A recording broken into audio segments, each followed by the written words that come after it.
27 years, I've been puzzling over the question of how learning mathematics can become relevant to students' lives, connected to things that they care about and significant for the world that we live in. I don't think there's a single way this can be done.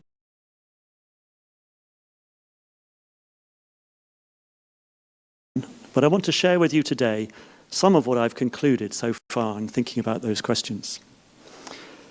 The questions became relevant for me 27 years ago as a newly qualified teacher as I walked into a school in South London, my first job in England, a comprehensive school in South London as a teacher of mathematics. I was newly qualified, armed with a degree in maths and philosophy from Oxford, teacher training from Cambridge. I had ideals for my classroom, wanted my students to be creative and independent in their work in mathematics. I imagined them asking questions about the subject, finding out about themselves, thinking about what place they could take up in the world and things that they would be able to do with mathematics and other things that they were learning. I imagined teaching as a driver of social change towards a fairer, more equitable, more sustainable society. Perhaps inevitably, the reality turned out a little different. In that first year of teaching, I recognize I put off a lot of students from mathematics. Students who might have started with enthusiasm ended up with far less at the end of the year.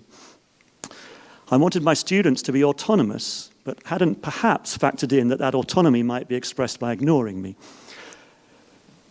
My own journey towards becoming a teacher has been very influenced by engaging in the writings and ideas of an educator born in Africa called Caleb Gatenyo, who actually would have been 110 a week ago today if he was still alive.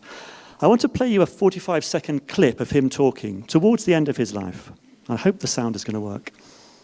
It is often repeated that I teach them but they don't learn. Well, if you know that, stop teaching. Not resign from your job. Stop teaching in the way that doesn't reach the people to learn, and try to understand what there is to do for you to be every day more skilled in helping these youngsters furnish their minds with things which are so elementary that when they take 5 years today, I can do them in 18 months, less sometimes. Stop teaching in a way that doesn't reach people to learn. Well, I certainly needed to do something different after my first year of teaching. And it was through collaborations, particularly with Lorinda Brown and others, that I began over some years to get a sense of how I could be in a classroom, so that my classroom began to approximate some of my ideals. Here's an image of a couple of pages of some students' work from 1998, 4 or so years into my teaching. I placed emphasis on students asking questions, writing down their ideas about their mathematics. I'd helped design a curriculum in this school where students would work on quite extended tasks over a period of time. A typical homework might be to work on your own question for half an hour, and the next lesson would be a sharing of what students had discovered and found out, and we'd move on from there. I wasn't teaching 5 years and 18 months, still working on that one, but most students were pretty engaged. And I now teach at a university trying to support other people, other teachers, in realizing their dreams for their classroom. But Gatenyo's ideas, Gatenyo's practice shows us just what could be possible in schools. And what we need to understand for us to be every day more skilled. Because that's really what I want to talk about today. In research that I've done with Professor Nathalie Sinclair, who works in Canada, we've come to the view that there are a set of beliefs that get in the way of us becoming more skilled every day. A set of beliefs about learning that blind us to some of the learning and ways that learning happens all around us. And I want to talk about just one of those beliefs today. It's a belief that I think can inhibit people reaching their potential in whole areas of life. A belief that's become a dogma because it's unquestioned. And it seems quite innocuous, really. It's the belief that learning is some kind of vertical construction, and particularly in learning maths, that we learn it in some building block kind of way, that we need solid foundations. You need to really understand the basics before you go on to understand anything else. And because this idea seems so natural, it also seems natural to us that in schools we often separate children, depending on where they are in this vertical construction, and teach them in different classes, teach them different things, and only let one group of students have access to the more interesting levels of mathematics. It's because this idea seems so natural that it seems obvious to us that if a student hasn't understood step 9, we can't possibly teach them step 10 or 11 or 12. And what that then means is that when you get to secondary school, if you're underachieving in mathematics relative to your peers, you're likely to be offered an essentially circular curriculum where you keep revisiting this site of failure, this step that you don't understand. You're never given access to what might be going on in other places of the curriculum. So I want to try and unpick this idea today, because I think we know if we look around us that learning is often not like that.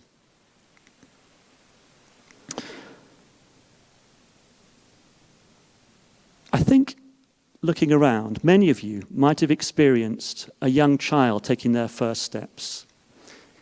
If you haven't, there are some wonderful clips on YouTube where you see this happening. And a common feature of many of these clips is that the child stutters a bit, begins to fall, and then runs. Just a couple of steps, usually caught then by an adult. So if we think about that, what it means is that children, and including you, we ran before we walked. And I'd even go so far as to say we learnt to walk by running. To take an example from history, the astronomer Caroline Herschel, born in 1750, discoverer of comets and cataloguer of stars, famously never knew her times tables. And yet it seems the edifice of her mathematics wasn't irreparably damaged by this shaky foundation. School-age children, going into a school where they don't know the language, achieve a functional fluency in 3 months. Now that's not by somebody deciding which bits of the language they've got to learn first and which bits not, deciding what's simple and what's complex and mapping out some journey of their learning. It's through being immersed in this complex whole, this complex situation, and being allowed to use what Caleb Gattegno would call the powers of their mind. Gattegno believed that if you've learnt one language, then you must have had the powers to spot patterns, to make predictions, to decide how to focus in a situation, to be able to focus on one aspect and not another in a complex situation. So what I want to think about in the second half of what I'm going to offer today is what this might mean for teaching. How might we teach in a way that respects this idea of the powers of children's minds? And the image of learning that I want to offer is one much more connected to the theme of this day, of interconnections. Because it seems to me in that image of learning a language, in that immersion kind of way, what you're learning is not a vertical construction. It's much more, you learn little knots of effective practice, little knots of relevance, and you start piecing them together, creating more of a mesh or a network than a vertical construction. And it's this image I want to think about. How might we teach if we're interested in learning as a sort of meshwork, not a construction? Well, I want to offer two concepts in the maths curriculum that are often difficult for people. And the first one is negative numbers. It causes a lot of difficulty for people. So this chart here is one you'll see in many primary schools in England. And it's a very useful one. We can use it for adding up numbers in ones, adding up in tens, and so on. But if you begin, and this is all you see about number, and if number is linked to concrete objects when you begin, it seems quite difficult to think about what a negative number might be. This chart seems somehow complete. It's not quite clear, really, where you go from here. A very simple addition, for me, transforms what we're seeing there.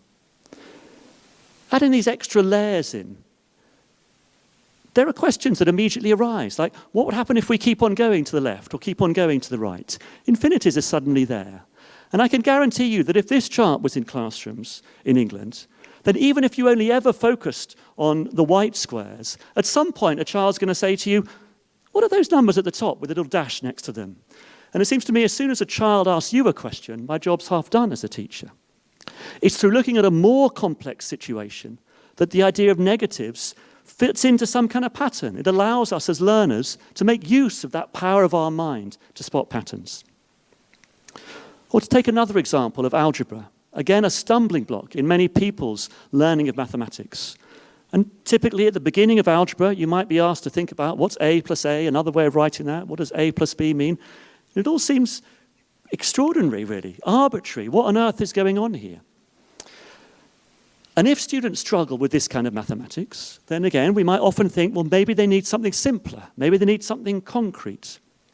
And if as a learner, you keep struggling with this kind of mathematics, maybe actually it's decided that you've reached your mathematical ceiling. Maybe I'm no longer going to try and teach you this stuff. Maybe you're just not up to it. You're not capable of it.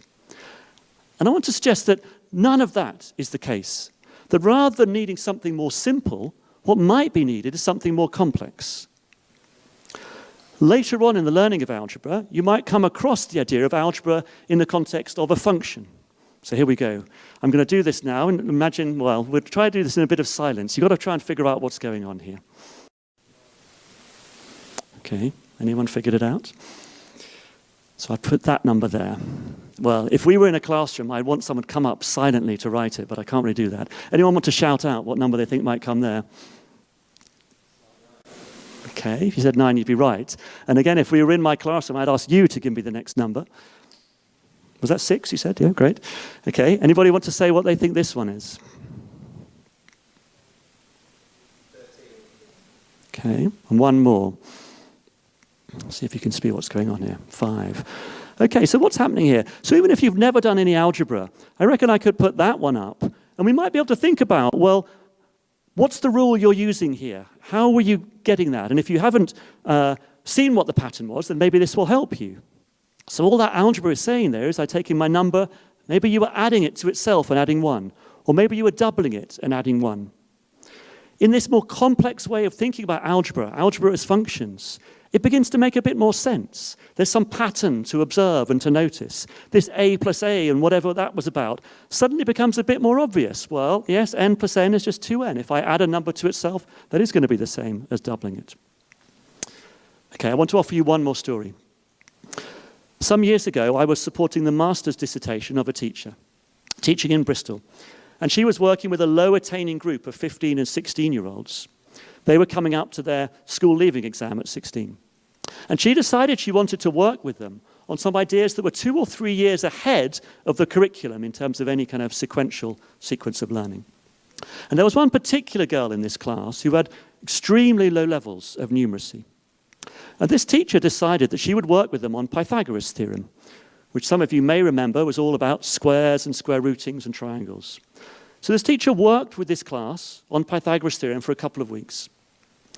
About a month or so later, the teacher asked a question, the square root of 49. This girl put up her hand and answered it, told her, 7. The teacher nearly fell off her chair because that was the first question this girl had ever answered in her lessons. This girl had likely been taught about square roots for the last 7 years in her maths teaching. And probably what would have happened is a teacher would have diagnosed that she didn't know about square roots, would have focused on it, tried to fill in this gap in her foundation of learning mathematics, and it didn't work for 7 years. 2 weeks working on something more complex, and a month later she'd retained what square roots were. It was by looking at this more complex situation that square roots had a need, had a purpose, and became meaningful for her, something that she could then retain. So what does this all mean? Well, what I want to suggest is that if you're a teacher and you're teaching someone who's found something difficult, then rather than thinking that they need something more simple, it might be that they need something more complex. And I guess that applies to you as a parent as well. If you're a learner who's struggled in mathematics, please don't think that there's any intellectual failing on your part. Most likely, you were never offered an image of the complex whole that the maths you were learning in could fit into. You were never offered an opportunity to use the powers of your mind to spot patterns, make predictions about what was going on.